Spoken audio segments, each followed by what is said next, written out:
অনেকদিন আগের কথা। এক ছোট গ্রামে রাহুল নামের এক যুবক বাস করত।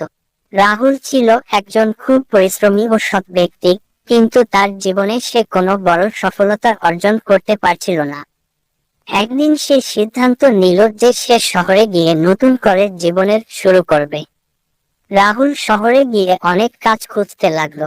অনেকবার ব্যর্থ হলেও সে কখনো হাল ছাড়েনি। একদিন সে একটি ছোট দোকানে চাকরি পেল।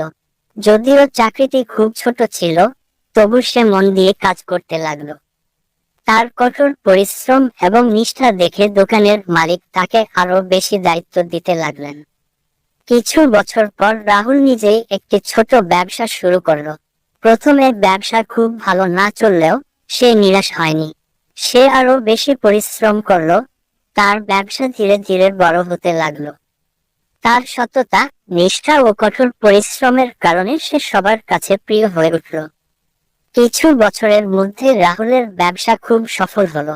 সে নিজেকে একজন সফল ব্যবসায়ী হিসেবে প্রতিষ্ঠা করলো। তার গ্রামের মানুষরা তার এই সাফল্যের কথা শুনে গর্বিত হলো।